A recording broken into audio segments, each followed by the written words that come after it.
Thank you for watching Scary Bear Attacks. If you like this episode, please remember to hit the like button and leave a comment or two, then subscribe and click on the bell to receive notifications of whenever we release new videos. Also, please remember to share them to your social media.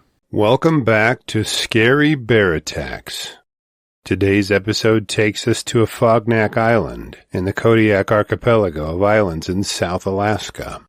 There are more than 12 islands in this archipelago, with Kodiak Island being the largest, and the second largest being Afognak Island. The plant life are similar on each island in the archipelago, and include pockets of spruce and hemlock trees, with an abundance of scrub alder and willow bushes covering every bit of ground that isn't covered with grass and sedge. Common animals here include Roosevelt elk, mountain goats, and sitka blacktailed deer. The list of predators here is a much shorter list than normal, consisting of brown bears as the sole large predator. Afognak is a low-lying island, with most of it being sloped, and the highest peaks rising only to 2,350 feet in elevation. The tangled brush and slower-running streams make it prime territory for brown bears. In fact, there are as many brown bears per square mile as there are people over the state of Alaska, a ratio of 1.1 per square mile.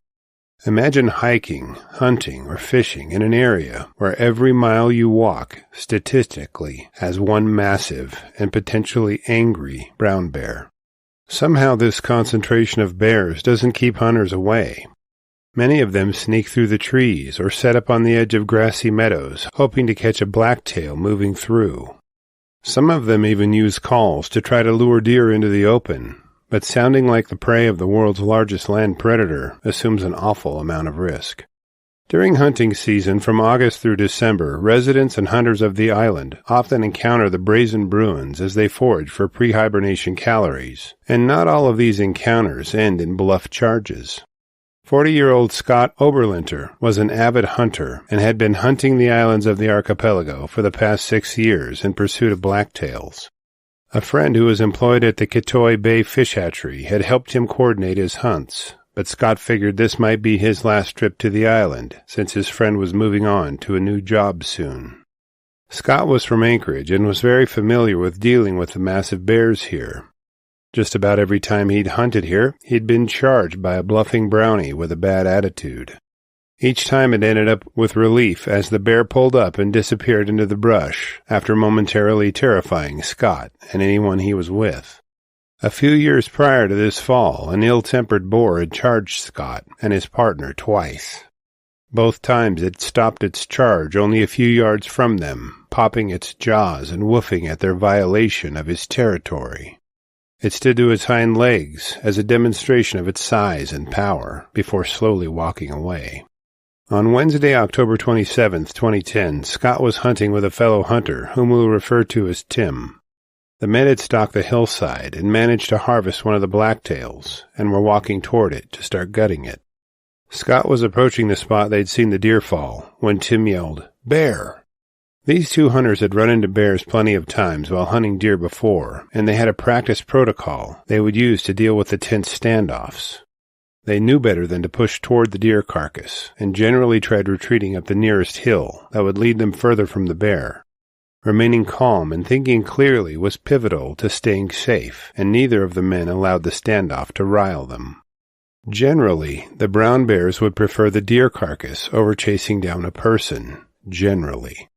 Now, Scott carried a .375 Holland & Holland hunting rifle, which is considered a medium-bore rifle. They are frequently used to dispatch bears and elk, but it is a preferred rifle for African elephants, lions, and water buffalo, as well as tigers. With a 300-grain bullet traveling at 2,530 feet per second, it can impart 4,263 foot-pounds of energy, which in non-gun nerd speak is a lot. Smaller custom rounds can be used to hunt deer, but generally the power of the rifle is a bit much for an animal their size. But deer weren't the only animals the men would run into on this trip. As soon as Tim's words hit Scott's eardrums, his vision filled with the form of a massive brown bear streaking toward him from only 5 paces. Scott's reaction was more instinctive than deliberate as he shouldered his rifle and fired without using his scope.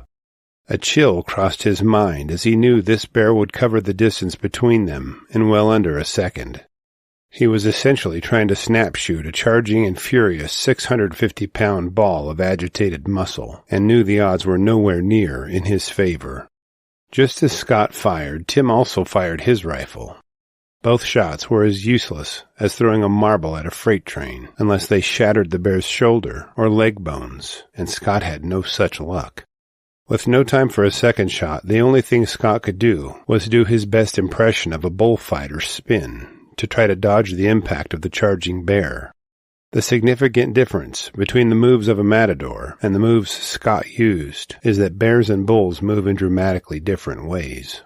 The charging bear plowed into Scott mid-spin and launched him flying backward in a violent ballet. As soon as he impacted the ground, the sow smashed each of her front paws into Scott's corresponding arm as she ran through him. She stopped only a few feet past him and spun to drive her teeth into his leg and shook her head violently. The pain was the only thing that seemed real, as the entire event seemed to take on the surrealism of a nightmare. After tearing her teeth through the flesh of his leg, the enraged sow bit onto his butt, and he heard and felt her teeth forcefully click as they struck his hip bones. She picked him up and tossed him back and forth before throwing him unceremoniously across a downed log. Scott heard a few of his ribs crack as he struck the log, which was the first and most significant pain of his attack to this point. Venting her rage on Scott apparently took a bit of the sow's energy. After tossing him onto the log, she paused to huff and breathed heavily while straddling him. A thunderous shot rang out from Tim's direction, and the sow dropped in instant death. Her dead carcass rolled harmlessly off of Scott's back as he still lay across the log.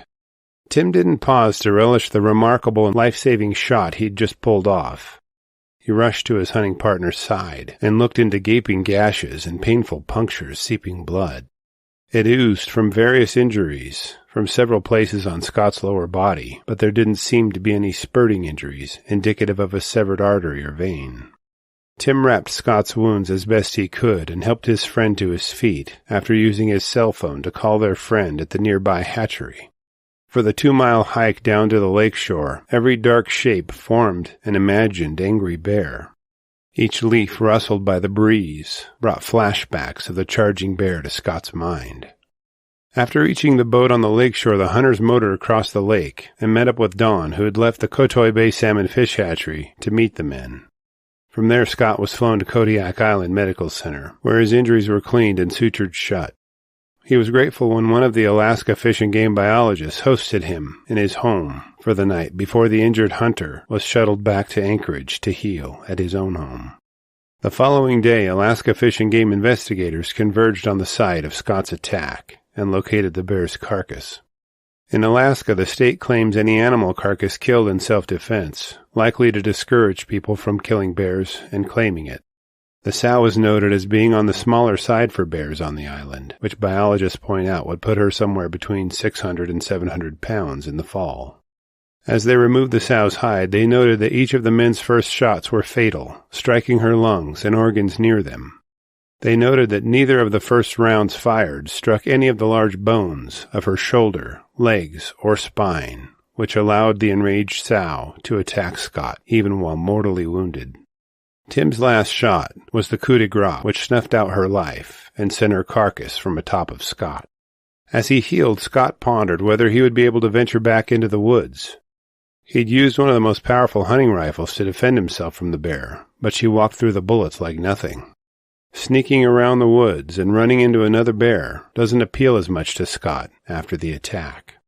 With the sow's death, authorities returned to the area to search for her 2 cubs.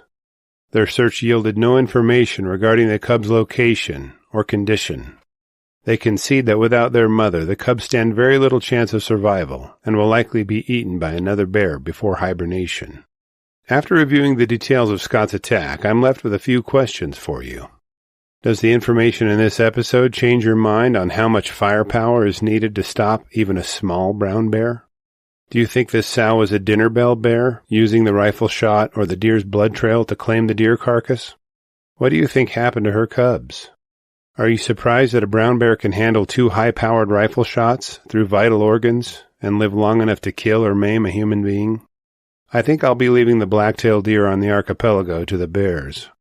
I'll be glad to read and reply to your thoughts, so please post them in the comments section below, and let's talk about it. Thank you for watching Scary Bear Attacks. If you've enjoyed this episode, please consider clicking on the like button and clicking on the bell icon. We'll help you know when we post our new episodes. Posting our video links to your social media profiles furthers awareness, and it's fun. We slashed our prices in our merch store, linked below, so check out the bargains there while you shop. As a member of our human community, remember to adventure bravely and be careful out there, especially in bear country.